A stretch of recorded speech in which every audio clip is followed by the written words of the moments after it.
Nah sekarang ini nih gejolak perang tahta antar Yonko, pemerintahan dunia maupun para Gorosei itu tahtanya lebih gila lagi. Lantaran Im Sama telah memperlihatkan jelas siapa yang mereka anggap sebagai musuh sebenarnya yang mengkhawatirkan. Ya para orang-orang di mereka selalu membuat keonaran dalam setiap eranya nih, dan bisa dibilang takdir mereka itu beragam tetapi selalu menimbulkan hal besar. Kisah Will of D tambah mengesankan lagi nih karena Alabasta sendiri ternyata juga memiliki tekad serupa, di mana di negara itu dahulu dipimpin oleh seorang putri yang dikenal sebagai Nefertari di Lili. Ini membuat kita semakin penasaran nih, kenapa orang-orang di serasa ditakdirkan memiliki daya tarik menarik sampai saat ini. Nama-nama besar itu sangat potensial dari masa lalu hingga sekarang, dan nyatanya ada seorang penyandang nama Di yang juga tak hanya ditakuti oleh pemerintahan dunia tapi juga para bajak laut. Dia adalah villain yang sebenarnya yang selalu menghalalkan segala cara dalam sumber kelicikan yang dia miliki. Nah, di penghujung saga Egghead dan menuju Elbaf nanti, takdir para orang-orang Di akan makin beragam lagi. Apalagi setelah insiden Hachinasu sendiri, seorang angkatan laut dan juga penyandang nama Di, dia berakhir di pulau itu. Nah, kita bahas lebih dalam mengenai hal tersebut.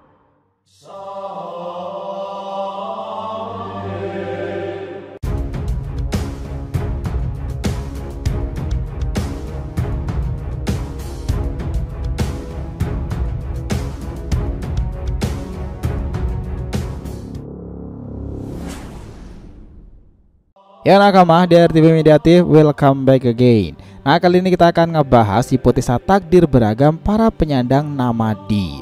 Oke, biar gak salah persepsi silahkan simak sampai akhir ya. Jangan lupa like dan kasih respon di video kali ini. Kita lanjut. Kita tahu sampai sejauh ini tekad para klan Di itu memang salah mengancam para pemerintahan dunia.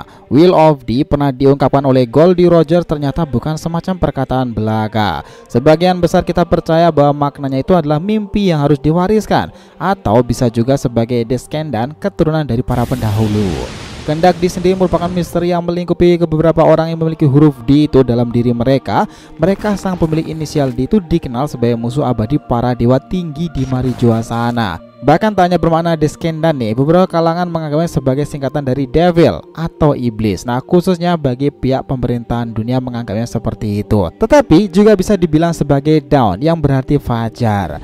Nah setelah informasi Cobra sebelum terbunuh kala itu, ia sempat berteriak kepada Sabo untuk mengatakan kepada Luffy dan juga Vivi bahwa mereka itu berasal dari keluarga D. Nah oleh sebab itulah Im Sama itu begitu kaget, dan mungkin alasan itulah ia menyerang dan membunuh Cobra karena dia mengatakan kebenaran kepada komandan revolusioner Kaisar Api Sabo. Dan itu benar-benar buat marah Gorosei dan Im Sama yang notabene para orang-orang D adalah musuh alami mereka. Dan tentu ini relate nih dengan Sabo sendiri karena di masa kecilnya ketika Ace dan juga Luffy itu sempat-sempatnya menyinggung makna D itu, dan Sabo yang penasaran tersebut akhirnya diberikan bercandaan nih, dan akhirnya dia diberikan nama Sadibo. Nah meskipun itu bercanda sih, tetapi memang Sabo ini serasa penjembatan orang-orang di sesungguhnya.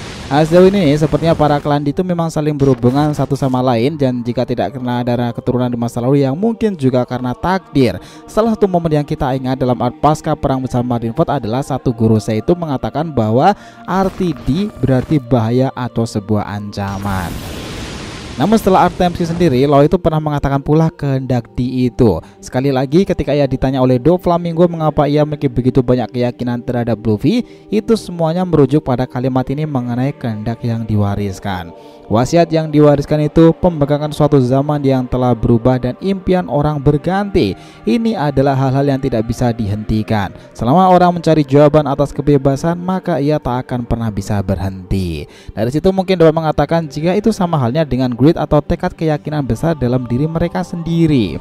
Kita ingat semua kala itu nih ketika seorang Shirohige sedang mendiskusikan kehendak D ketika dia menyebutkan One Piece kala di Marineford. Ia mengisyaratkan D sendiri tidak hanya terhubung kepada Rogers, tetapi mereka memang serasa memiliki keterikatan dengan abad kekosongan dan kerajaan masa lalu. Jika memang benar mereka dicap musuh alami para dewa, maka tampaknya ini sangat masuk akal. Kenapa? Ya, kita masuk kepada kejadian hancur dan hilangnya kerajaan kuno di masa lalu nih. Orang yang berhubungan dengan itu semuanya tentunya mereka yang sudah ada di abad kekosongan kan, atau hidup di kerajaan kuno di masa lalu. Nah, Wano Kuni lama kemarin itu adalah bagiannya. Dan jika kala itu ada sosok pria bernama Joy Boy yang kita anggap itu adalah sebuah gelar, tentu Joy Boy juga penyandang nama Di. Sayangnya ia gagal menjalankan semua misinya itu, bahkan yang tertulis dalam Poneglyph manusia ikan berupa permintaan maaf karena mengembalikan Noah dan belum bisa menjalankan janji sepenuhnya. Tetapi tibalah sosok bajak laut yang di generasi mendatang dikenal sebagai rajanya dunia perlautan yang menemukan Laugh Tale serta One Piece yang mungkin saja isinya adalah pesan-pesan Joy Boy di masa lalu terhadap orang-orang di selanjutnya, bahwa mereka memiliki hubungan satu sama lain. Tekad yang tak akan pernah berakhir untuk menghancurkan sistem pemerintahan dunia karena di balik singgasana sana terdapat sebuah misteri yang sangat menakutkan. Ada sesuatu yang berperang di belakang sang raja dunia yang sebenarnya. Nah, itulah para kelompok Oro Jackson yang akan membuka trilogi besar ini pada orang-orang Di yang pada akhirnya menentang pemerintahan dunia.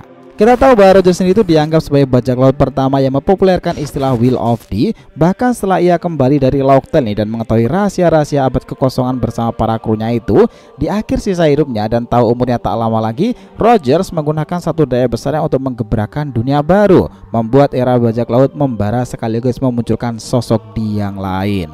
Ialah musuh alami dalam generasi bajak laut dan awal bagi pemerintahan dunia. Orang yang sangat sulit ditangkap oleh angkatan laut nih. Bahkan kala itu dia sendirilah yang menyerahkan diri kepada mereka. Karena memiliki misi besar itulah, dan mungkin ada alasan dan pesan ia dapatkan setelah membuka isi apa itu One Piece.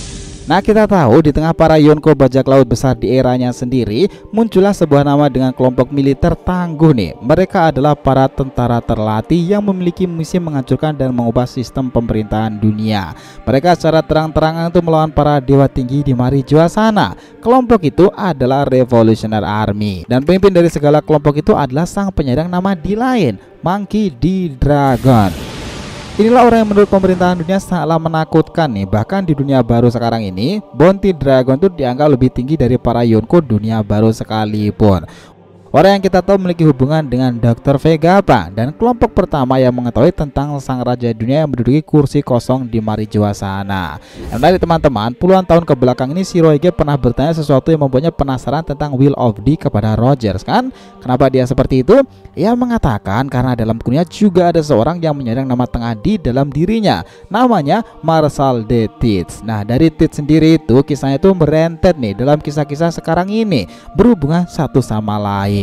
Nah, orang ini dianggap sebagai final ending yang lagi akan berhadapan dengan sosok Di yang kita tahu sebagai pemeran utamanya Monkey D. Luffy. Nah, kalau ditarik lebih panjang lagi sampai era sekarang, sepertinya Kurohige itu memang memiliki takdirnya sendiri kan. Karena kita tahu orang-orang Di selalu punya takdirnya sendiri yang akan membuat perubahan dan tragedi besar dalam dunianya. Dan itu juga terjadi kepada Marshal de Teach. Masalahnya takdir dari Kurohige itu tak hanya musuh alami bagi para dewa tinggi di Marijoa sana, tetapi dia itu juga musuh alami bagi para klan Di lainnya. Apa yang dilakukan pada Ace sepertinya adalah gambaran nyata, karena keberikutnya dia akan bermasalah dengan para member Di lainnya. Nah, kita mulai dari podcast di Ace. Sang komandan kedua sekaligus kapten dari Kurohige ini adalah halangan yang harus ia singkirkan kala itu.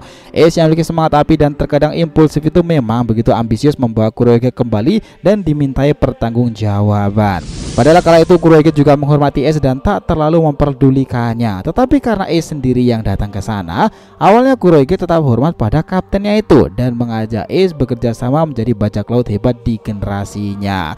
Dengan misi pertamanya adalah menyingkirkan Rocky yang kian populer Mugiwara Pirates Monkey D. Luffy. Dan sontak inilah yang membuat api es itu lebih bergelora lagi nih. Kenapa? Karena Kurohige tak tahu kala itu jika Luffy itu adalah adik dari podcast di Ace. Inilah sumber yang menambah permasalahan lagi. Ace tak mau seseorang mengganggu adik kecilnya itu. Dan dari situlah pertempuran mereka itu akhirnya dimulai. Keflamboyanan Ace menjadi daya tarik dunia sendiri ketika sang jenderal itu kalah dari Yami Yami no Mi Black Hole milik Kurohige. Nah, setelah itu Kurohige bermasalah dengan sang main karakter saat ini, Monkey D. Luffy. Tak pernah ada musuh yang begitu dibenci Luffy seperti halnya Kurohige. Ia tahu yang membuat Ace kakaknya mati dan orang itu yang menyebabkan pecahnya Marineford. Luffy sangat membenci Kurohige. Bahkan garis takdir itu pada akhirnya berkali-kali menampilkan pertemuan antara Kurohige dan juga Luffy. Siapa sangka pula di masa depan ini keduanya adalah seorang kaisar Yonko dunia baru kan? Nah, kemungkinan nih battle yang paling seru nanti adalah pertempuran adalah kubu Mugiwara Pirates dengan kubu Kurohige Pirates. Karena di sana itu pemimpin dari Kurohige itu memiliki Black Hole Yami Yami, sementara itu nih lawannya Luffy sendiri adalah kekuatan yang berkebalikan, Sang Dewa Matahari Nika. Ini menarik untuk dinantikan. Lalu sampai pada akhirnya kemarin Kurohige itu menyerang member klan D lainnya, Trafalgar di Waterloo. Bahkan yang menjadi pembicaraan menarik kemarin ini dalam One Piece chapter 1063-nya, Kurohige saja kala itu bertanya-tanya siapa lawan yang akan pertama kali ia hadapi di antara 3 kapten yang meninggalkan Wano Kuni. Dan ternyata itu adalah sang penyerang nama di lainnya, Trafalgar di Waterloo. Menurutnya pertempuran itu akan membuat semua informasi Poneglyph yang dimiliki antara keduanya itu terdapatkan. Meski dari segi kekuatan sepertinya Kurohige lebih supermasif daripada Lau karena dia juga membawa para kru lainnya. Lau sendiri meski ada kru kecil tetapi kekuatan besar hanya bertumbuh kepadanya. Dan kita tahu kan siapa pemenang dari hasil pertempuran tersebut? Ya tentu Marshal D-Tet. Kurohige akhirnya mendapatkan salinan Road Poneglyph dari Lau. Dan menarik, Kitsune serasa punya tarik menarik nih dengan para orang-orang di lainnya kan. Sampai yang terjadi baru-baru ini di markasnya seorang legenda penyandang nama D lain juga datang bertarung dan akhirnya kalah di sana. Dia adalah Monkey D. Gao, orang yang berhubungan dengan 2 penjarang nawadi lainnya di masa lalu, Rock D. Sebek dan juga Goldie Roger. Nah, ini memang menarik nih ke depannya karena dari sini memang benar apa yang dikatakan oleh Sengoku di masa lalu, bahwa di masa depan takdir orang-orang di itu akan sangat beragam dan terkait satu sama lain. Dan itulah yang ditakuti dari pemerintahan dunia jika mereka sampai bertarung bersama. Dan untuk kasus Garp sendiri memang masih ambigu nih, apakah dia benar-benar mati atau Aokiji itu sengaja menyelamatkannya dengan menancapkan es tersebut ke badan dari Garp sendiri. Nah, kedepannya kisah dari takdir para orang-orang di yang beragam itu akan semakin masif lagi nih. Gimana menurut kalian? So, itulah tadi pembahasan kita mengenai hipotesa takdir beragam para penyandang nama D. Thanks a lot guys, selamat nonton video ini and will we come back again.